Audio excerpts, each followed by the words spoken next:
and welcome to Collective Evolution Podcast Network's channel, Inspired Expansion. My name is Gibson, and I have an incredible guest, Koi Fresco, here today. Koi is a widely followed spiritual teacher in Buddhism, Hinduism, and other Eastern philosophies. He's the author of A Not So Enlightened Youth and runs a massive YouTube channel with over 400,000 followers. Thank you for all that you're doing to expand consciousness in the world and to spread awareness. I'm excited to introduce our topic for today, falling back in love with ourselves. But first, I want to begin with just asking a little about you personally without getting into too many details. You come from a past where you've had challenges and struggles, and does this sort of make you believe that anybody can change? I definitely think it does. Just that's going to be my bias, of course, since I've had the ability to grow from my mistakes and all the trials in my life. I think all of us do have the potential to change, but I think it's important to understand that it relies on a lot of factors, and sometimes it's your karma, call it luck, call it the area you're raised or the environment you live in. There's a lot that goes into it, and I was blessed to be in a situation where I could utilize my problems proactively, at least eventually. So I think that's why I do what I do in a lot of ways, is because I want to provide that potential to others when it comes to growing and awakening, if they have the space to do so. Beautiful. And how do you think, do you sort of believe that people should be forgiven for their mistakes? Yes, I definitely think that people should be forgiven. Well, we should forgive regardless. I think a lot of people have a misconception that forgiveness means acceptance of their mistakes or of their problems or of their past. And they're two separate things. Forgiveness simply means detaching from your negative emotions that are, dwelling on the problems in almost every way. So I'm a big advocate of forgiveness, primarily because, I would wish that people seeing my past would have the heart space to forgive me and to allow me to continue practicing and growing how I am. So I always try to hold that space as well, to forgive others, regardless of what they've done, regardless of how, heinous it might be. Forgiveness is just reminding yourself that, hey, as much as I don't want to, I still need to love this person and love this soul manifestation to help them potentially change as well. Absolutely. I heard this quote once, and I forget where it was from. It might have been from one of your videos, but it said forgiveness is the idea that there's nothing to forgive, because when there's this idea that there's something to forgive, you're taking God out of the equation. And I am very much with you on that. I think it's such an important tool going forward. So what brought you, if you can give us a quick little background or quick history, what brought you to a spiritual path? Well, the main, I guess, culmination of what brought me here, I wrote about in my book, A Not So Enlightened Youth, which you just mentioned, which kind of goes over my whole story in my short 24 years. But I was very lost in ego growing up, very into partying, drugs, just a lot of societal normalities. But I was very, very deep into it. I didn't really have any interest whatsoever in anything deeper within myself. It was all face value. And that eventually led to, abusing drugs and abusing alcohol, which in turn created a chain reaction where I ended up having a DUI accident. My friends were in the car. They got injured. I spent a year in jail. And being in that kind of, I like to tell people that jail is very similar to a monastic life in a lot of ways. It's one outfit, same meals every day, same practice every day, white walls. It's all either you staying with your ego or you releasing when you're behind, those closed doors. So for me, having a year in jail really gave me the space to see that my ego was just this fragile little facade that I was wearing everywhere I went. And it wasn't sufficing. It wasn't enough. And I realized that was why I had fallen so deep into this pit and why I was so far behind in life. And while I was in jail, I discovered a book called The Tao of Pooh, which talks about Taoism in a very, very simple way. And just that little book kind of sparked, I think, this interest in me that I had in Eastern philosophy since right before I was, incarcerated. And once that happened, I started reading a lot. I read the Bible, I read the Quran. I started reading a lot of the Pali Canons and a lot of Buddhist books and Hindu books. And then when I got out, I continued that practice, continued reading, continued watching endless documentaries and lectures, and just kind of, I guess, awakening that potential within myself, leading up to where we are now. And about 2 years ago on that path, I started thinking, I'm starting to learn all this stuff, and this is really helping me. Why don't I start filming it? Why don't I start making videos on the stuff that interests me, which is what my friends at the time were saying I should try. Yeah, they were encouraging it. They're saying, you talk about it, so share it and spread it. And that's kind of been my personality my whole life, is if something interests me, I want to ask somebody else if it interests them too. Let's have a community around it. So the spiritual community was kind of there waiting.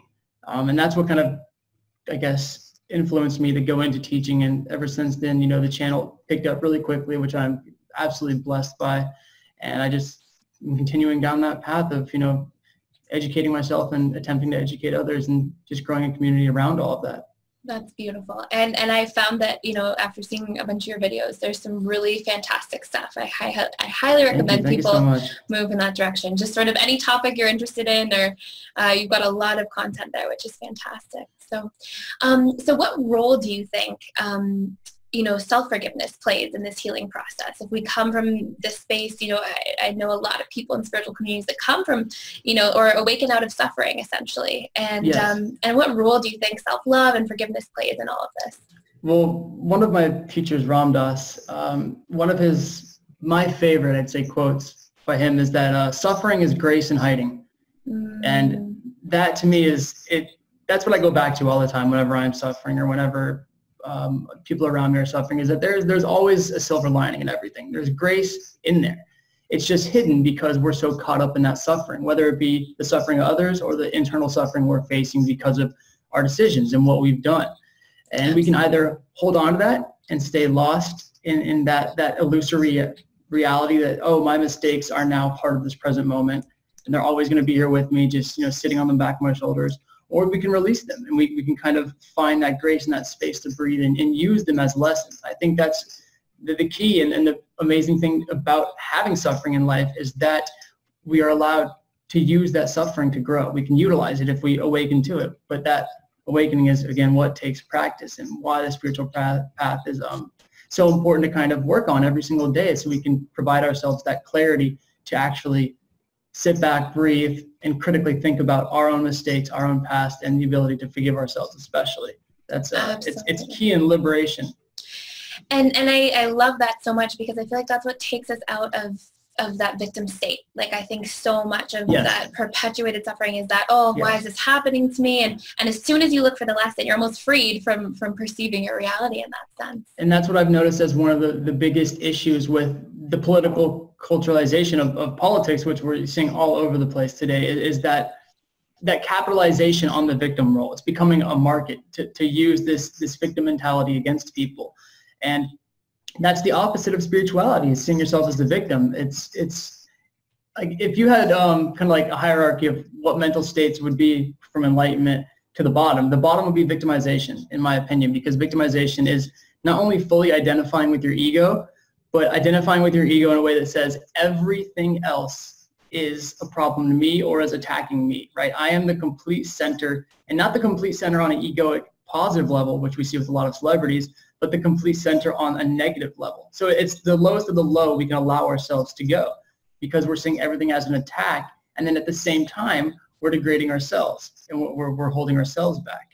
So it's a really, really corrosive place that we can get lost in. And that's a big problem I've noticed, is that we don't understand a lot of the times that we're even playing the victim role. We just assume we are the victim role.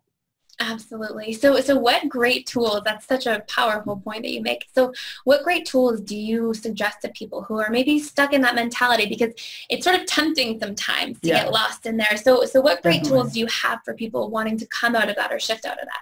Well, my thing that I teach, I tell everybody before anything else is meditation. There are so many empowerment tools, and we can get into it in a minute. But I think to start for any path and any practice, and this is what was the case with me as well, is finding a space inside the soul or inside the mind where you have that kind of lapse in identifying with yourself. And when you can do that, it gives you a slight opportunity to see that you might not be that self. So say I'm identified with my victim role and I start trying to meditate. If I even have 5 minutes of a meditative session where I actually fall into the meditation and there's no me meditating, right? I have a glimpse at what it is to not be a personality or to not be my role. And that glimpse allows me the ability to build on it and to continue forward.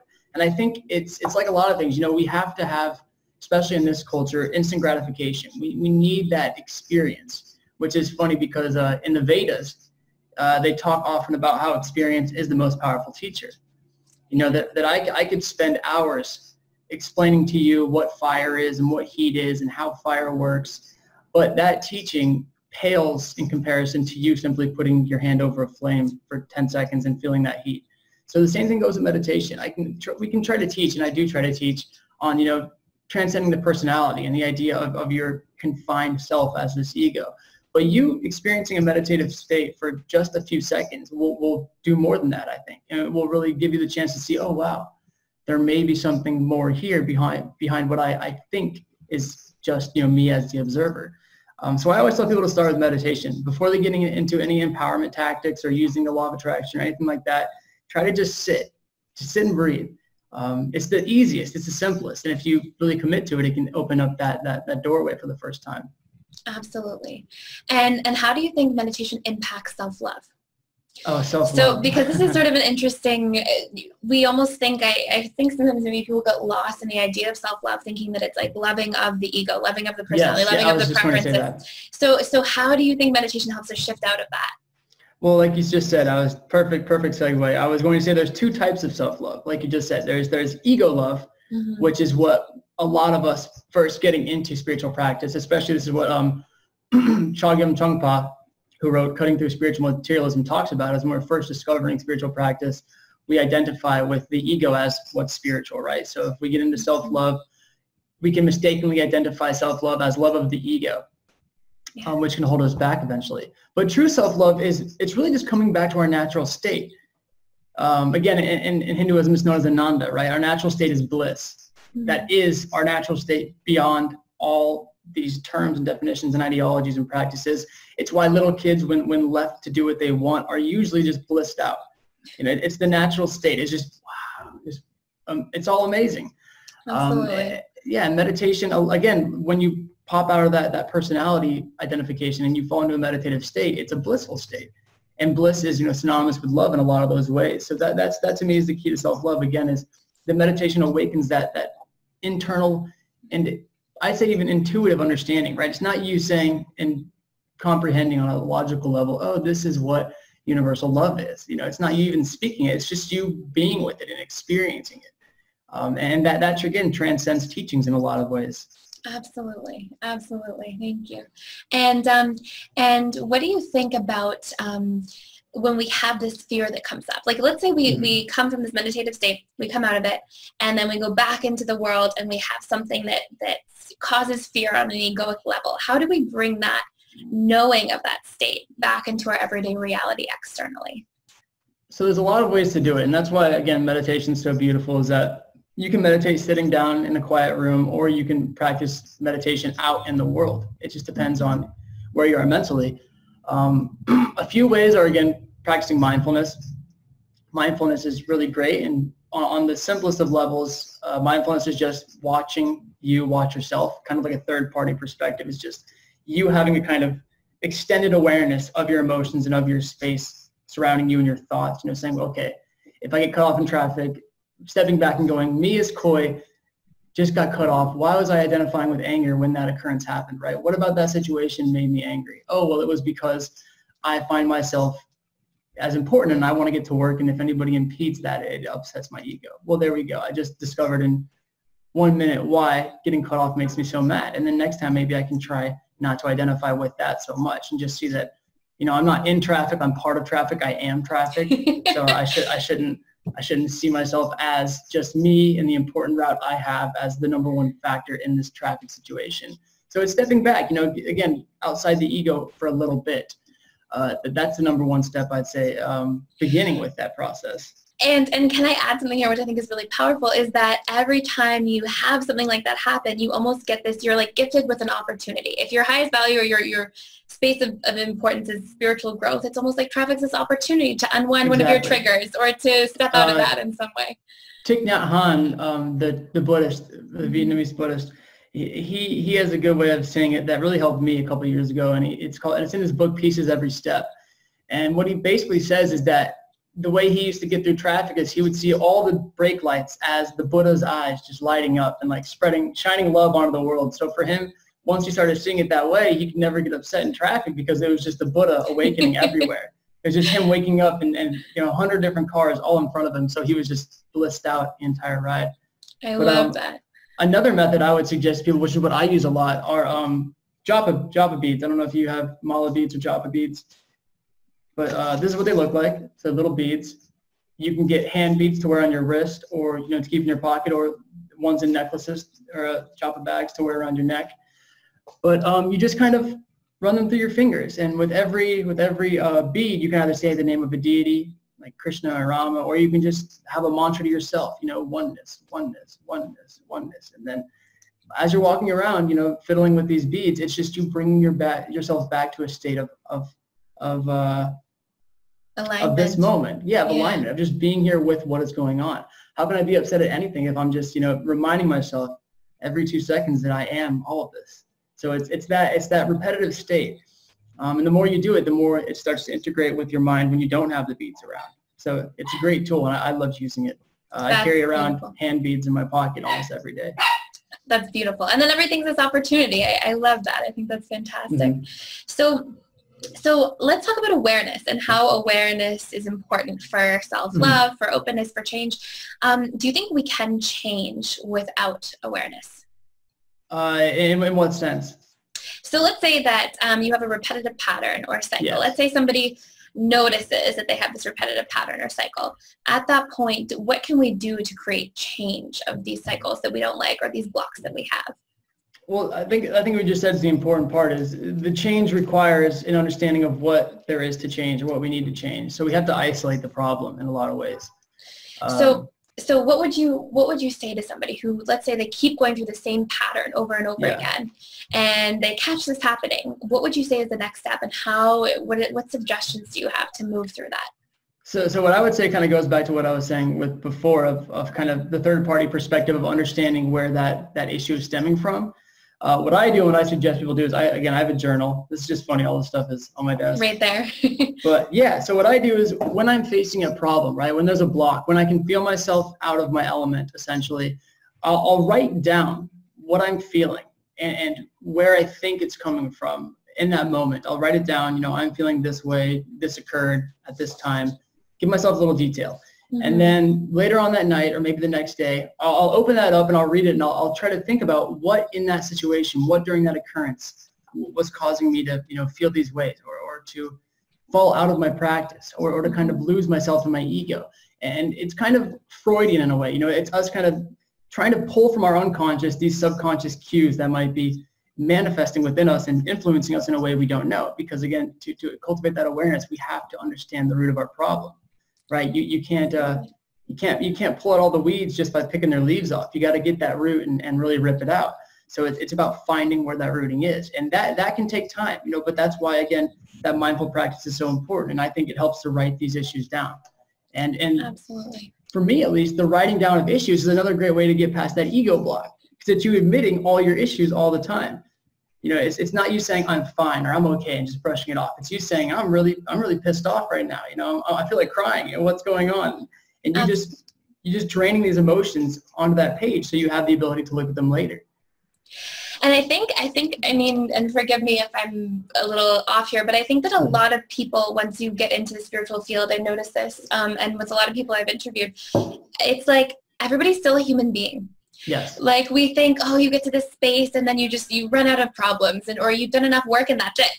But I think that, and I want to hear your take on this. Like, what do you believe about, authenticity, and that we're still a human being, and maybe even the idea that we're here to merge the human being with the divine being and sort of have this balance. Where do you stand on your perspective here? Yeah, definitely. Well, even with Trungpa would always say, he would say, enlightenment is the ego's biggest disappointment. Wow. So that quote is very true, because again, the paradox of spiritual practice is that we get into it for ego reasons, right? We pick up the practice because we want to get something from the practice. Mm-hmm. My ego wants nirvana. My ego doesn't want to suffer. Yeah, I want to be enlightened. I want a trophy that says enlightenment on it. And enlightenment isn't any of that. Enlightenment really is just returning to our natural state of being, and just embracing and watching it all as it goes without any kind of attachment to it being any which way. It's not some blissed out state.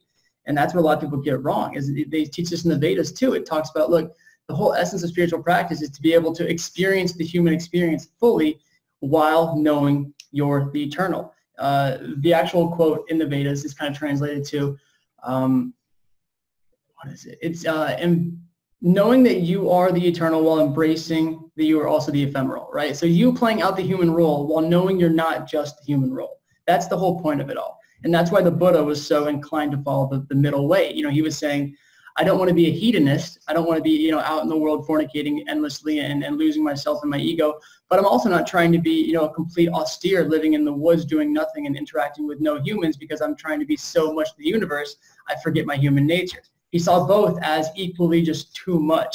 And that's why the middle way is so powerful, because the middle way just shows, look, you can find this liberation, you can find this space, and you can attain all these things, or attain is kind of paradox, but things can awaken within you by living out a normal human life. And so that's what I try to do a lot with my practice, is I teach about a lot of different things, but I also make it clear to know, like, look, I'm a human, you know, I like to rock climb, I like to ride motorcycles, I like to get tattoos, you know, I do little things to embrace the human experience.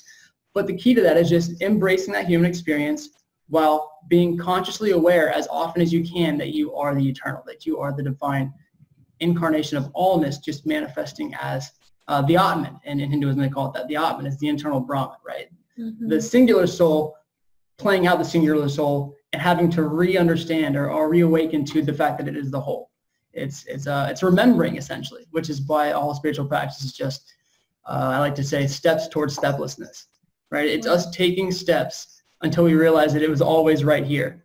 But to realize it's always right here, we have to take those steps first. It's just part of it. It's just part of it. You know, we have to start stepping. Yeah. Yeah, absolutely. That was really powerful. Yeah, because I think, and I think a lot of people, myself included, you sort of enter this spiritual space, and you go into sort of the spiritual bypassing component of it at a point, and then you sort of have to come back down to realize like, okay, it's not just one or the other. It's that sort of, like you said, just the Buddha's middle way. Yeah, exactly. And even one of the problems I see is that we get too caught up in identifying as spiritual itself. You know, it's just another one of those ego games. Ego things. Yeah, exactly.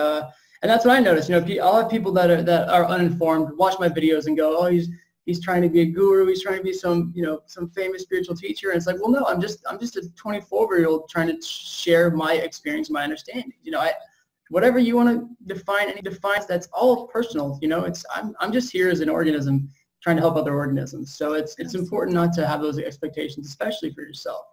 Absolutely. And I think when, you know, in your videos, it really comes across as this genuine sort of energy that you're bringing to the table. So, thank you. So what role do you think surrender plays in our healing? Everything. Everything. Surrender is, I think, especially, this is what I teach in, karma yoga. It's surrender to action. Bhakti yoga is surrender to the divine, surrender to love. Surrender is I think, the catalyst to really stepping outside of your ego, or really stepping beyond your ego. Because the one thing the ego doesn't want to do is be subservient. Mm-hmm. I mean, I've even noticed here in the West, we are so inclined to be part of, I guess, a hierarchical structure with society, that surrendering to another person, even if willingly, is seen as degrading or a waste of time. I did a video in the past with my friend Lucian Davis, who he's Ram Dass. He serves Ram Dass. He calls himself a servant willingly. He spends his time, because Ram Dass is 86 and he had a stroke, so he can't really. There's a lot of things he can't do by himself, so he needs assistance. Mm-hmm. And so my friend Lucian, who's in his early 20s, serves him every single day and takes care of him. And so I did a video titled, interview with Ram Dass's servant, and a lot of people were like, why would you call him a servant? Why would he call himself a servant? That's degrading, that's demoralizing. And I said, well, no, it's just him, bypassing his ego and wanting to call himself anything else, because he knows what he's doing is serving. He's Absolutely. Being of service. He's providing. He's not doing it with any inclination. Intention, or else he'd be an employee. Yeah, yeah, which is, absolutely. so it's allowing yourself to come to that space where you can surrender and you can quiet your ego enough to want to be of service in any way. And what suggestions do you have for somebody who wants to practice that?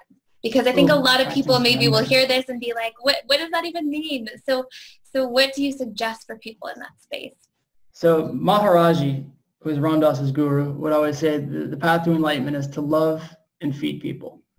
And so what he pretty much means is that the ways we can surrender and fully escape our ego and come to understand our true nature is, one, by loving people, which is what we talked about in the beginning, is not accepting them, or not accepting, but not doesn't mean you approve or that you are in agreement with what they are doing. It's just simply saying, look, I understand that the karmic occurrences of your life led you to be in this space. No matter how negative it is, I empathize with the fact that you are in this space, and I love you unconditionally because I'm in a space where I have the blessing to be aware that I am in a good space, and I have learned and I've grown and I'm well off enough to have a computer and have internet access and have an apartment and have food, and the occurrences of my life have led me in this direction, which is a blessing. Mm-hmm. But it's loving people because they aren't in our position, right? It's loving them the same way we love, pets we see in kennels. We understand, we empathize. We know we can't take every single one home. We know we can't help 90% of them, but we still love them unconditionally because we wish for them to hopefully have a better life. And so that's the beginning, is just loving all, no matter what. Not agreeing, not promoting, just loving all. And then the second is service, which is why Maharaji said feed people. If you are serving for free, if you are doing just to do it, there's no room for ego, because the ego is there to gain. It's there to capitalize as often as it can. So the more you just do for the action itself, the quieter it gets, because it knows there's no room for it. That there's no room for the ego to appear when it knows what's going on is simply being done because the action should be done on a moral level. Absolutely. And what about in the case of circumstances? So what about in the case where the ego wants to fight or resist or control, we'll say, circumstances externally? Where can we find that balance between what I have as a preference and what I want to move towards versus when I'm trying to control circumstances or be in resistance to what is? Yes, so that just comes down to, again, understanding what your preferences are and what you're comfortable with, right? You can fully surrender to something and practice karma yoga and this servants without ego involved. But you don't want to put yourself in a position where you feel uncomfortable, you feel unsafe. Just because I want to help the world doesn't mean I'm going to, fly into Rio de Janeiro and go into the ghettos and try to help in that way. I'm not going to put myself in a position where I don't feel comfortable or I don't feel safe. That's just going to leave the ego behind, because it's going to start fearing, and that's when it starts building, stereotypes and issues, and it goes crazy when it's not comfortable. So it's about finding a space where you're comfortable to start. We might eventually have the ability to do those things, but you want to start small, baby steps. It's all about baby steps. So if you want to serve, you want to help in a certain way, but you feel like something is too big of a step, start a little bit smaller. Do something smaller. If you are home and your mom isn't home right now, we'll clean the house up a little bit. You don't have to go down to some, far off place that's a lot scary. Just start small. Start in your home. Start with those close to you. Start with your job, maybe. Do little things without being asked. It's all about starting small. And I think a lot of people think that when they get into the spiritual path, they have to jump directly into their practice and be this big spiritual role and fill all this space. And we can't all fill that space right away. It takes time to work yourself up to filling such space. Absolutely. Absolutely.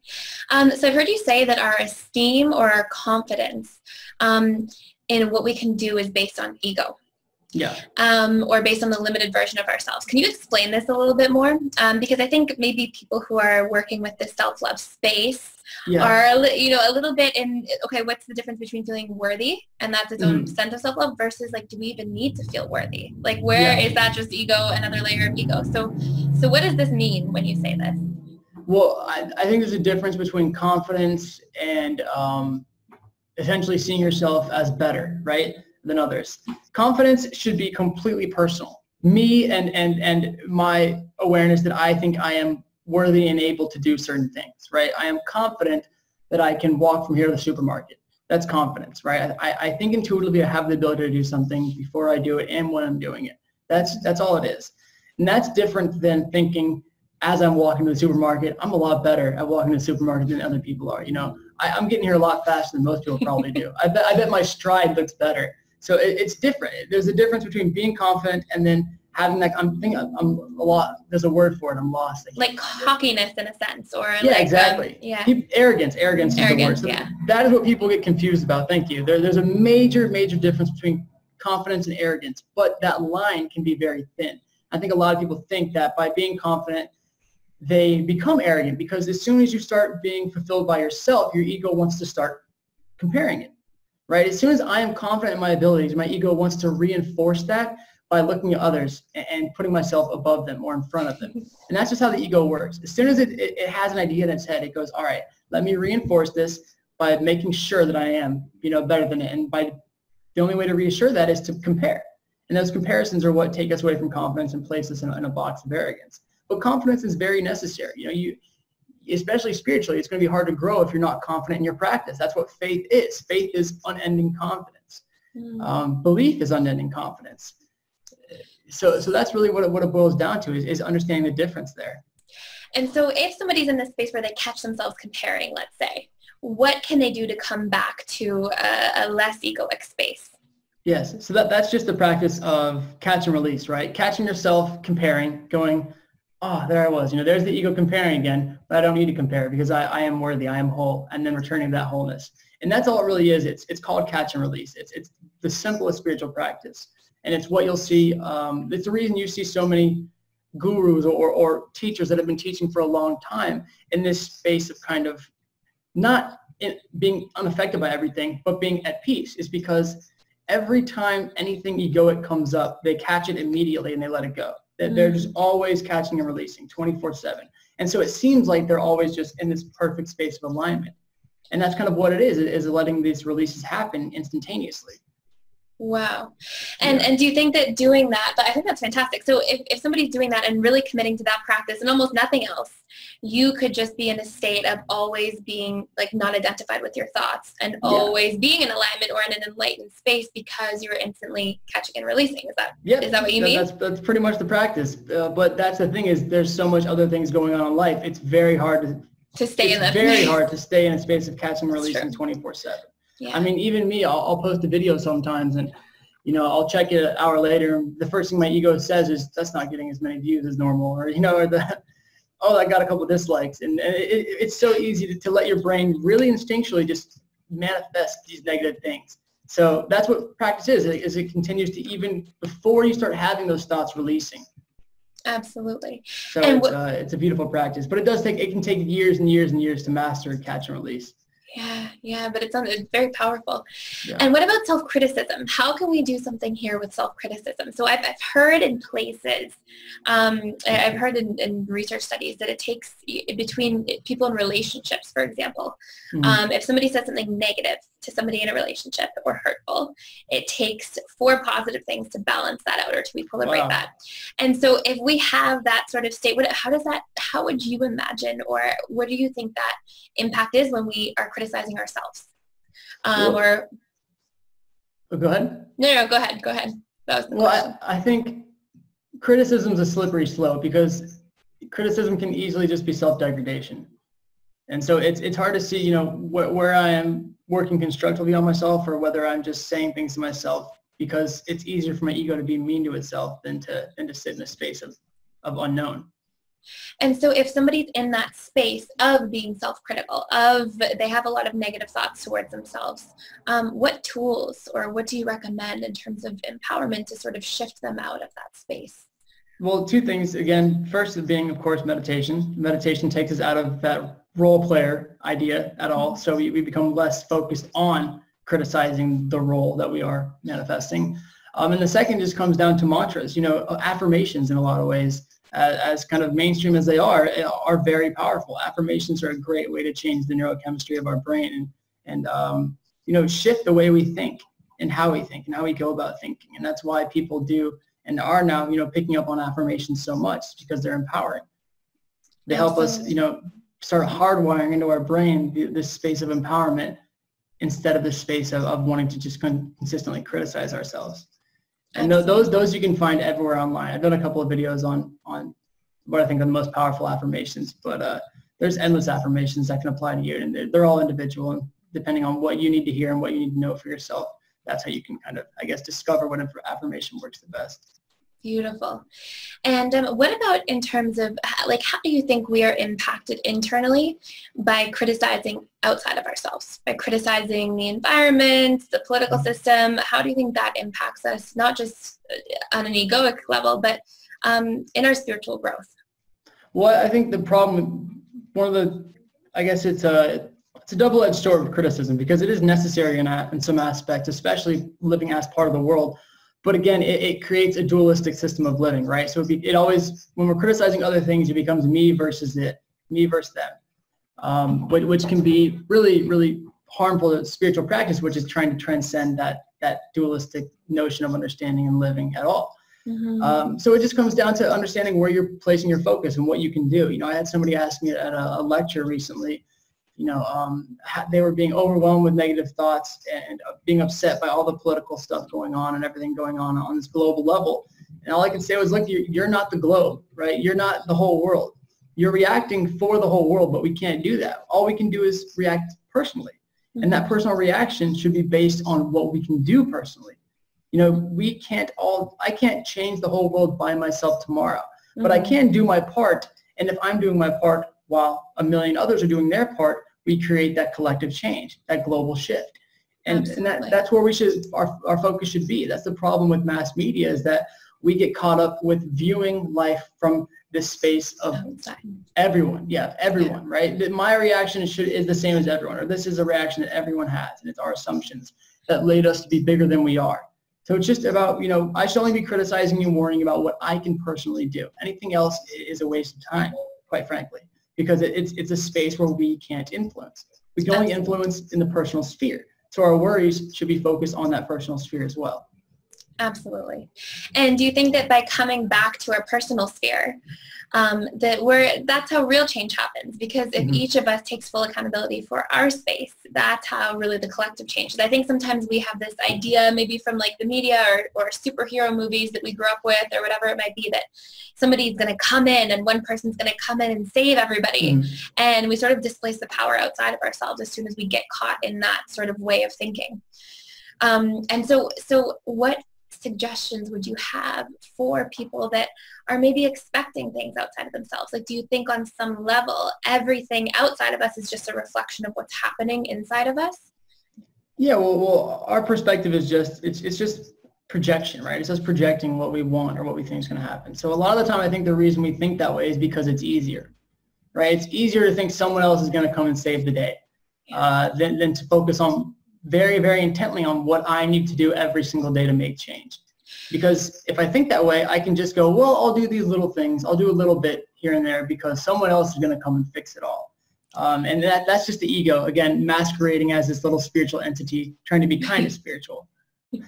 And do you think that it's actually easier? I think this is a really cool question. Like, we say that. We say like, oh yeah, I think unconsciously we believe that it's easier. But, I've shared this with people, and I think it's often you can spend like the 3 seconds maybe catching and releasing or disidentifying and questioning your stories and your thoughts when somebody cuts you off when you're driving, instead of like the next 3 hours, for example, you go to work and your morning's ruined because the person cut you off and it was so rude. And I think we think it's easier to externalize our power or displace it and blame outside of us. But is it actually easier, or are we just creating more suffering from that space? Oh, I think it's definitely an illusion. I think it's so much easier to come to a complete understanding internally, and anything that we manifest and we over focus on, I'd say externally, is again just that. It's just us displacing our energy. Mm-hmm. We are not the external world by itself. We are the internal and the external. Atman is Brahman. It's what they say in Hinduism, right? We are the whole, but we have to influence the whole from the inside out. That's what we're doing with existence. We're viewing the whole from the inside out. It's a human perspective on the entirety of the universe. So life is the same way. It's the personal perspective on the entirety of the planet. So I have to act internally to manifest external change. That's where all the change begins. Absolutely. And what can we do when we catch ourselves blaming? So let's say that somebody isn't a fan of meditation. Because I do see a lot of people in the spiritual community that don't go there. And let's say they're not familiar with mindfulness. What other tools do you recommend on a daily basis to practice when we feel victimized, we feel disempowered, or we're externalizing our blame onto other things? Well, I definitely want to say that I think any spiritual practice or any spiritual path is going to be incomplete without meditative practice. So that, to me, it's just one of those, it's kind of like a requirement, you know. You gotta find a way to meditate, because there's no way to get beyond the self if you can't sit in a space that allows that selfness to disappear on an ego level, at least. So we have to pick up meditation. Okay. That's my number one suggestion to people is, it's not about liking it, right? The ego wants to like it. The ego's probably not going to like it because it sees it as a waste of time, because you're just sitting still. Mm-hmm. So it's just one of those things. You're doing it for your soul, you know. You can make it your own form of karma yoga. It's me doing what needs to be done versus me doing it because I don't like it, or it's not something that I enjoy, quite frankly. Yeah, and I think it's useful too to maybe share that, and this will be a very individual experience, but that you can get to this place where you really like it and you look forward to it, and it feels like this really relaxed, like, peace that you need in your life. So maybe it's something that we have to warm up to in some way. Yep. Baby steps. It's all about baby steps. Just working your way into it slowly. You can start meditating for 30 seconds a day, then work up to 60, then 5 minutes. There's no rush. You know, you don't have to jump into it and be a Zen master right away. And maybe it's the ego in people that places this expectation on it sometimes. Like, if I don't have a great experience the first time, then that's the ego saying, yeah, avoid this, get out of this space. And that's the problem, anyways, is that moving forward, there shouldn't be an ego having a good experience, right? Because then it's not a meditative state. It's just us sitting down and enjoying the feeling of sitting and breathing. So that's ego too. And I think that's another thing that I realized about a year in. I was always getting this really great high from meditation. And I had to stop and think about what was getting that high. Well, my ego is getting that high. So now my ego is meditating to get this breathing high instead of falling into this oneness. So it's an interesting slope. And meditation to me is just, it's the number one teacher I think we can all, you know, learn from before anything else. Wow. I definitely get the ego high right now then. I'm like, oh no. So what would you say for people beyond that, to share some more tools, to share some more, like if people want to come out of that self-critical space, so beyond just, self-critical, but also externally critical, beyond just catch and release and meditation or mindfulness, is there anything else that you really recommend to people in terms of how to sort of disidentify and transform their internal dialogue? Well, an important thing is association. So your Sangha, right? Your spiritual community. Mm-hmm. Association is really big. And that just means finding like-minded individuals that practice the same practices as you and that are interested in the same, you know, spiritual ideas and lifestyles as you, because it allows you to see similar perspectives that are slightly different, right? It's you coming to understanding of spending your time around people that are well-intentioned. Mm-hmm. And that allows the ego to drop that kind of incessant worry that it always has. You know, for a lot of us, no matter where we are, we feel like we have a little bullseye on the back of us, and we're always kind of a little bit, you know, worried about what's going on, if there's anything, you know, sinister. And finding those communities are a great way to transcend that. And where do you think that comes from? So where do you think this ongoing sort of nagging of negativity in some people, or let's say fear, where do you think this comes from? Well, I think it's mainly just the Western emphasis on individuality. You know, that's the difference between Eastern and Western philosophy. And religion it's very focused on the individual. Whereas, you know, even Eastern lifestyles, families live together, grandparents stay with the families. It's all about family and community. It's all about the relationship. And in the West, it's very much rooted in becoming you, right? Strengthening your ego, making a name for yourself, becoming successful with your identity. So that's the big difference, is that's the obsession in the Western world. And if we're so focused on our identity, we're always going to think that there is competition to our identity, and therefore we have to keep strengthening it. And anybody that might be reminding me or similar in the same area where my ego is instantly competition, because they're making me worried that they might, you know, be better than my namesake in a sense. Wow. So that's pretty powerful. So I'm hearing you say that a big part of where a lot of our fear comes from is that we are always we're basically conditioned in the Western world to constantly be strengthening the ego. Yes, Exactly. And if you're always working on strength, the one thing the ego, and this, you'll read this in any psychology book, is the one thing the ego wants is security. That's all it cares about, is knowing what it is. The ego just wants to know what it is. That's why people want, the white picket fence and the beautiful wife and the 2 kids and the BMW, right? They want to know what they are. And to them, that ego in that sense is success, right? I am success. And I don't have to worry or think about anything else because I am what I identify as. And that's what it comes from. It's just the more, if anything pops up that isn't part of what we consider success to be, it's an attack on us. And that brings us back to the victim role, right? It being something that's going against me, when it might just be an independent factor. Wow. And so is it fair to say that anytime we are seeking security and we notice that we're over-seeking security or certainty, that that's just feedback that the ego is very active? Mm-hmm. Yes, definitely. There is the security in spiritual practice is the uncertainty, right? There is knowing that there is no security is beautiful once you get into the practice, but that seems very foreign when you start. But you'll start to realize like the only security you have is knowing that there is absolutely no security to anything at all whatsoever, that it's all a big illusion. And that's what we call Maya in Hinduism, right? Maya is the grand illusion.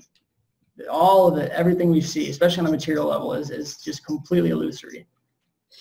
So what would you say to people who are like, but I need to have a home. I need to have like my baseline needs met in order to, do you tell people just catch and release that idea? Well, no, it's definitely about, again, like we said, it's about embracing the human experience, right? So we want to be able to afford food and we want to be able to afford a home, but it's about finding a way. And this is the difficult part, right? This is the part that I can't give advice on or no one can. It's about finding a way to make a living where that's not a worry. Right? Mm-hmm. How do I start making an income where I don't have to worry about those things, which is very rare because the market fluctuates. There's wars going on. There's different issues in different parts of the world. That just comes down to your personal practice and knowing intuitively that you're going to be okay while practicing. Like for me, for instance, I have an apartment, so I have a lease. I have money I owe every month. I have to pay. And I could easily worry about that because I work online, I write books, and I work on YouTube, and I run a shop. And so none of those things are guaranteed forms of income. There could potentially be a month where I don't make any money. And I also, I invest in stocks. So for me, it's like anything can go any way. And I can spend time worrying on that, or I can manifest abundance and continue to work toward that abundance in a way. And if I'm going through life and I'm always worried about how I'm going to make my income, it's very hard to find passion and enjoyment in bettering your life and then going forward and bettering life for others. But it's necessary because if we're in that negative space of always worrying, of always being upset, we're not going to want to be in a good space even when anything starts working for us. We're going to continue to be in that space of always worrying. And that takes us into a pessimistic line of living.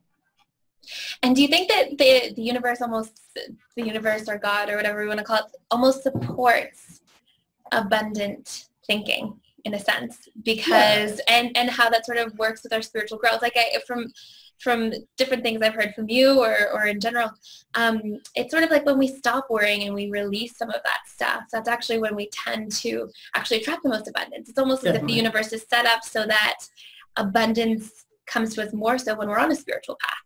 Yeah, well, it's because if we're living in the state of bliss and love, abundance is a byproduct of being in that, abundance emotionally, abundance physically, abundance with what we see in the world. So it becomes easier to manifest those things. It's just like a confident person ends up, you can easily get a boyfriend. A confident girl can easily get a boyfriend, or a confident guy can easily get a girlfriend. Whereas somebody who's always self-deprecating and always worrying will find it a lot harder to attract somebody. Same thing goes with making a living and making an income and different things like that. It applies on both scales. Our mentality and where we position ourselves is a big factor. But at the same time, we have to be aware of where we are living, how we are raised. And there's a lot of other, societal factors that play into it. And that's what's important, is not seeing that as the whole, right? Not seeing just being confident and manifesting as something that will solve all problems, because it might not. And that's setting ourselves up for, failure again, because we're expecting it to automatically work. So it's all subjective. You can't expect, a tribesman in Africa to want to manifest abundance. And it happened when there's a certain lifestyle and a certain place of limitation there. Mm-hmm. So it all depends on understanding our surrounding, where we are, how much money we're making, where we're living. There are so many factors that play in. Abundance just happens to be one, and manifesting that, that progressiveness happens to be one that arises much more often when we're already in a place where we can start growing. on a material level and on a metaphysical level. Beautiful. And what advice would you have for people who are wanting to make more decisions or be more rooted in a heart-based space? So when we have all this stuff going around outside of us, all of these things in the political system, all these things about making a living, all these fears to worry about, what advice do you have for somebody to come back to their heart and to be grounded and centered and rooted and to not get caught up in those sort of daily living fears or criticisms or whatever it might be to each individual? Yeah, it's just all about just being, right? As Ram Dass said, be here now. As Maharaji said, love everyone. The only way we can manifest unending love and allow it to be our nature is by being in this current moment, being in the present. Because in the present, there's no preconceptions, no identification, no wishing or wanting, no victimization. There's just my awareness, complete unending awareness with everything going on. And that's the only way to really allow that love to become a natural part of who we are and to awaken that natural state of being, that blissful state is by being completely present. And that's why it seems so silly, is because it is that simple. It's one step. It's just be here now. Just be in this moment. Just be aware with your breath and letting it all play out. And that brings you to a state of unending love just by default. It's, de facto when you're in the moment. So if we ever catch ourselves like sort of caught up in fear, it can just be, use that fear as a grounding mechanism to come back as a reminder, an anchor to sort of come back to yourself. Is that fair to say? Yeah, and it's because fear, it's in knowing that fear only exists because you're not in the moment. There is no fear in the moment. Fear exists based on what happened or what might happen. Absolutely. Sort of like what is unresolved in the past, but you're projecting into the future in a way. Exactly. Yeah. And so what about, what is your opinion then? We're sort of moving into a different space, but between, we hear a lot of people in the spiritual community talk about the law of attraction. And it's sort of this like future and past-based thing versus being here and now. How do you sort of work with this paradox? Or do you think law of attraction, is something that we shouldn't really touch in the spiritual realm? Yeah, I mean, I think law of attraction applies more to the material realm than to the spiritual realm. It's you trying to manifest physicality, because there is no manifestation of spirituality. It's just being. So the law of attraction really doesn't apply on that level. It just applies on the physical level, right? If I want to attract friends, spiritual friends, or spiritual places, or spiritual jobs, or anything like that, it's going to be on the material level. So that's where the law of attraction mainly applies. It doesn't really apply on a soul level, so to speak. And it can be useful, but again, it comes back to not relying on it or not assuming it to be a foolproof thing. I've had people that have messaged me and said that the law of attraction is actually, like a law of the universe, like gravity. And it's like, well, that's simply not true. It's a human experience, right? It's a human experience and the idea that this occurs because of this, right? That lights attract lights in this way. But it's simply subjective, and that's what it is. And it's really just a fancy way of rewording manifestation. That's all it is. It's just manifestation. And manifestation is mental. So it depends on what you want. If you want peace and happiness, you can't use the law of attraction to acquire that. It's all being inside. It's all being here in the moment, being with it all. That's where that comes from. But if you want things externally, which is okay, because again, we're here to live out the human life and to embrace it fully. If you want to do that, it helps to start reiterating to yourself that you are going to attract these things, right? It's that confidence boost. Absolutely. It's working with confidence. Absolutely. So I've heard you talk about the Trinity of Deception. And I'd love to hear a little bit more about this and what this means, and just sort of explaining this and how we can use this or integrate this into our spiritual practice. What was that again? The Trinity of Deception. You've talked about this in a couple of your different videos about the Trinity of Deception. I just wanted to go into what that means, sort of how to use and integrate this into some of our spiritual practice. I'm trying to think of what that was. I've forgotten currently. It was sort of about how there's different things that will take us away from our spiritual practice in a sense. So it was in one of your videos, and it was had a lot to do with self-love. And you were talking about how like there's different things that we'll get caught in ego-wise, and what these main sort of slip-ups are, and how to sort of release these things and come back to center again, come back to our heart space again. It's slipping my mind right now. I can't remember. So let's do this. So let's go into different slip-ups that, let's say we'll call them like where the ego comes in the back door. So things where we think that, okay, we're being really spiritual or we're in alignment with ourselves, and things to sort of watch out for that will take us off our spiritual path very easily, like major slip-ups that we fall into. Oh, major slip-ups. Well, I think one of the major slip-ups with spiritual path is making it achievement-based in a lot of ways, allowing it to be, again, hierarchical. That's just how the human mind thinks. That's how we think, is that we want things to be hierarchical. We want there to be levels to it. Yeah. And that can be a big problem, is seeing spirituality as something with levels. When there's one level. There's just being with it or not being with it. And the deeper you get into that state of being, that's what starts awakening these, moksha or states of nirvana where there's no suffering, or having enlightened experiences. They come through just being, right? It's allowing it to marinate, kind of. It's kind of like, I guess a good way to say it would be, it's kind of like making, what's it called? Think of the word. Kind of like when people make alcohol, right? You have to let it ferment. You can't just make it right away. But if you allow that process to play out naturally, it's just one process. It's just a chemical reaction. And the more it reacts, the more it turns into what we want. That's a weird analogy, but that's how the soul is, right? No, it makes perfect sense. Absolutely. Just being. It starts marinating and fermenting on its own. But it starts sort of coming into your daily life when you practice it. It becomes your nature. Yeah. Precisely. And because of that, there's no space where we think there are achievements to the spiritual path, right? It doesn't matter what spiritual name you're given or what spiritual level you think yourself to be on, or how long you've been part of a certain spiritual practice. Those are just ego roles. Those are just you reinforcing an ego level of proudness, of pride. Absolutely. And pride can be very destructive. Absolutely. I think that's a fantastic, and I think too, sometimes that plays into meditation. Like, I don't know about you, but you'll be like, oh, I had a bad meditation. What's wrong with me, or what's going on, as opposed to being able to not go in with a notion of how much you should achieve or how good your meditation should be in a way. Even recognizing, even telling yourself that there are good or bad meditations is still just you being an ego, because there's just a meditative state, right? If you are meditating and you're going into it with a preconception of what you want that meditation to be, that's not meditation.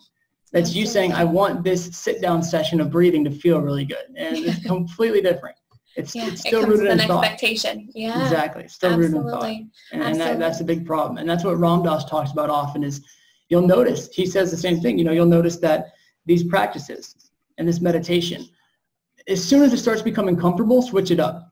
Because your ego's catching on in a lot of ways, right? So as soon as I start allowing this to be something that feels good and isn't part of just breathing, it isn't part of the moment, I start getting lost in the experience of it fully, instead of transcending that, to switch it up, try something new. It's kind of like when you're eating, different cereals. If you eat one cereal too much, it starts to taste bad, no matter how much you like it. So you have to switch it up. It's true. Yeah. So you're saying when we start to be in resistance to the meditation, to switch it up, or you're saying when it starts to feel too good, then it's time to switch it up? Exactly. Wow, that's powerful advice.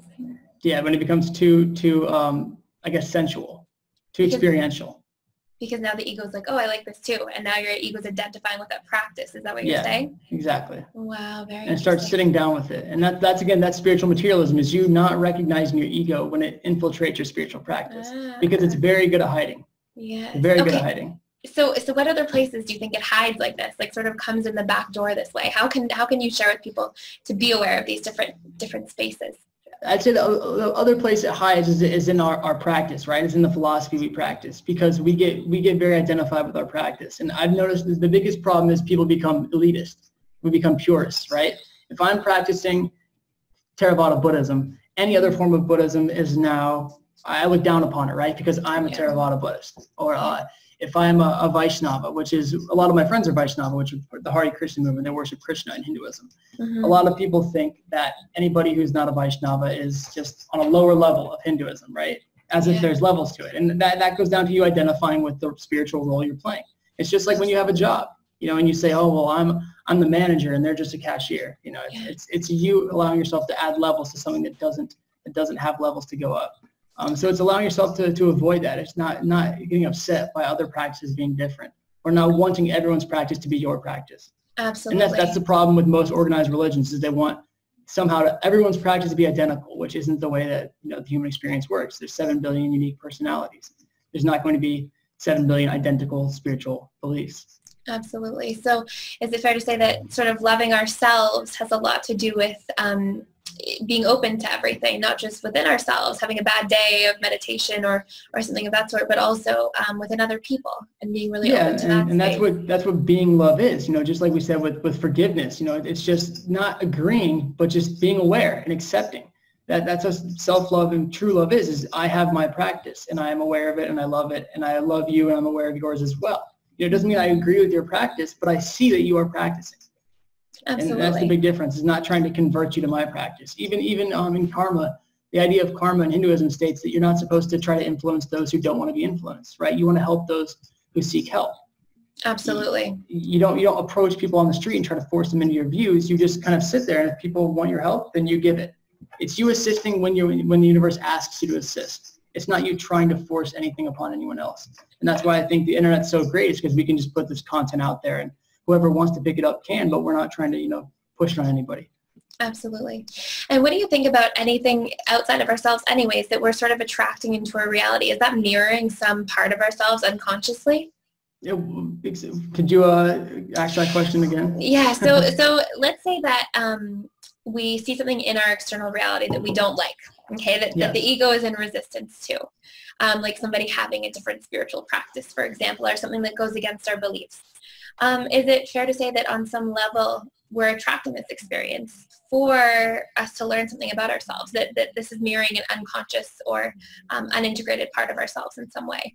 Yeah, it's definitely a mirroring it's a mirroring of the ego in a lot of ways. It's still where our ego is peeking out, right? Because if we were living in the moment, if we were here in a space of love, it wouldn't matter what is going on. It's just the whole world could be in, the movie 2012 where the whole world's falling apart and you could just be sitting in bliss, That's nirvana. That's the space of just seeing everything as it is and not attaching. But that's why it's so important when we do start living in love to see where our attachments resume, right? Where are the deepest rooted attachments? And that's where they show. Is if we get offended by, a person's sexuality, their skin color, their religion, that's where our deepest rootings are that we need to work on. Is where those, I guess, offensive come in. Because when we get offended, it's because we see it as an attack on ourselves. Absolutely. Or as competition to our own form of thinking. Absolutely. And so what can we do when we catch ourselves in this space? So if we catch ourselves being offended by something, bothered, triggered, whatever it might be, what can we do in that moment? And that's what comes back to what I said that's why the journal is so powerful, is keeping that journal, because we can write that down. And a lot of the time we don't know in the moment why we're reacting this way. It's subconscious most of the time, or completely unconscious. That's why psychotherapy is so powerful, because it pulls these things out from our childhood and whatnot that might have influenced us. So that's why I tell people to keep a notebook. It might seem cheesy to walk around with a notebook, but it helps you discover the deepest rooted issues within yourself. You have this ability to write down what's going on and look back on it later when you have a clear frame of mind, not while you're still in that offended state, of an upset state, but when you're clear, and then try to decipher what is going on from a neutral vantage instead of the offended vantage. When you're in the moment, when you're emotional. Yes, exactly. And what can we do with that? So when we're trying to decipher, okay, what was that? What was that all about? What are some questions we can ask ourselves? Well, I think the biggest one is why did this upset me?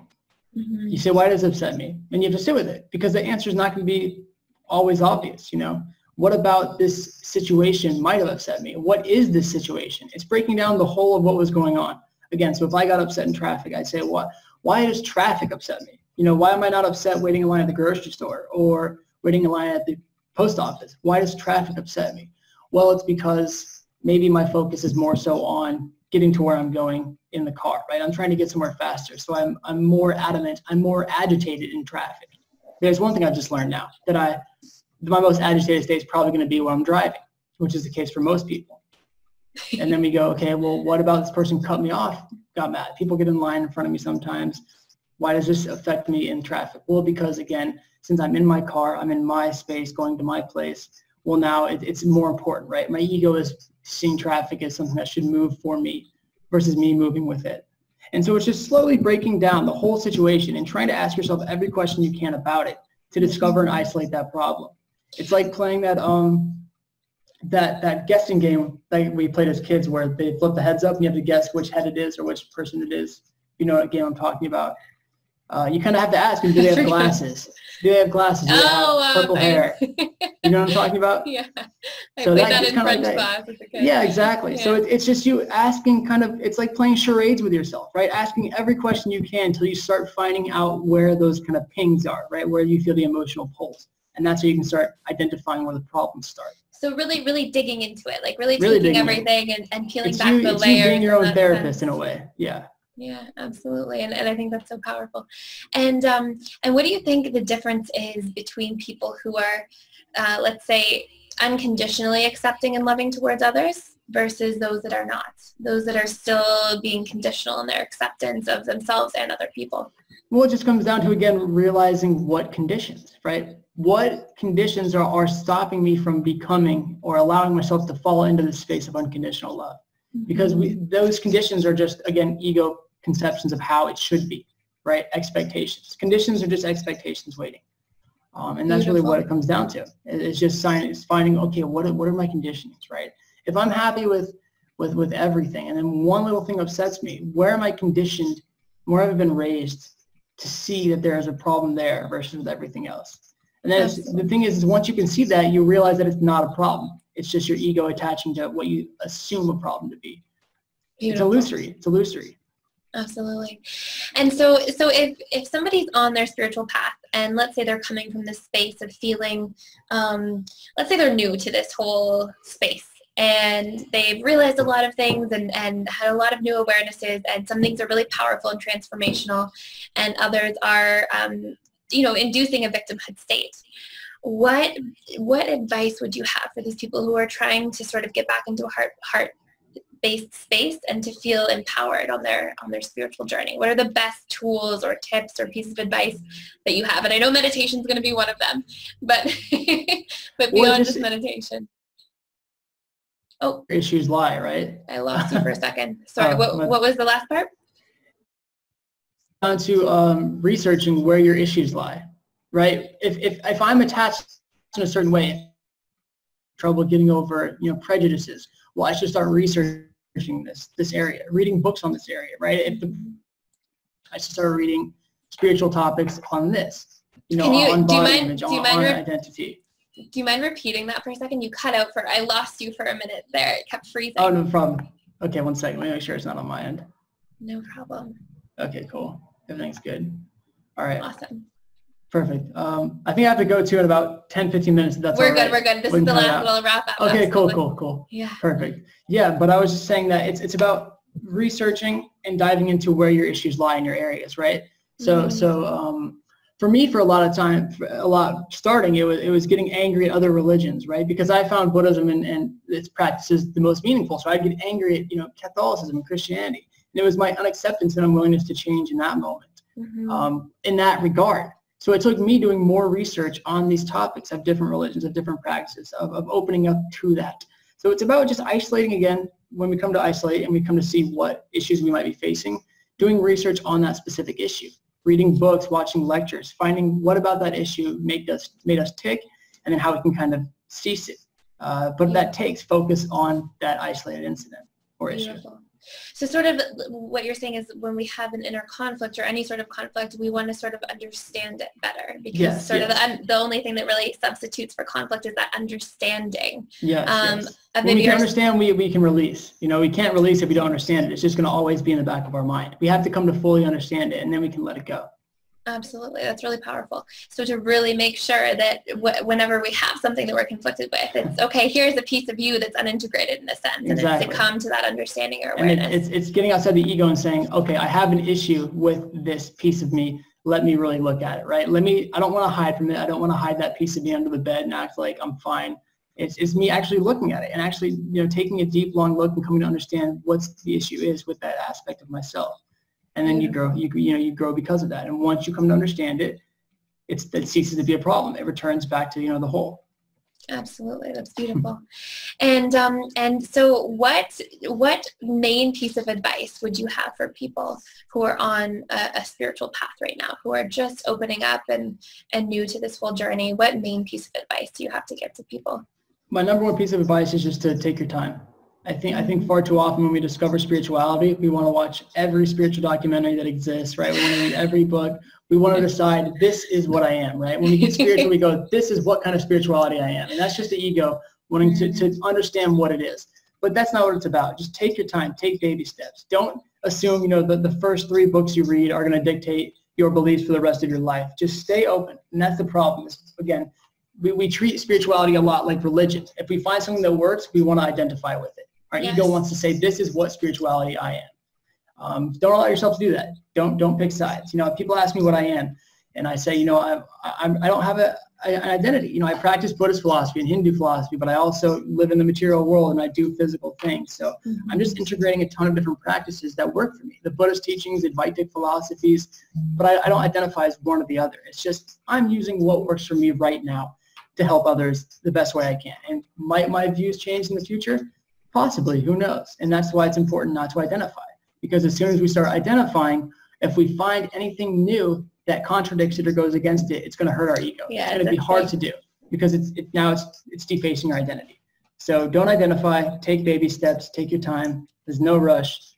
Just discover what works for you and continue forward doing so with an open mind and an open heart. That's fantastic. I love that. And I love that you said stay open. I love that. Stay open. Yeah.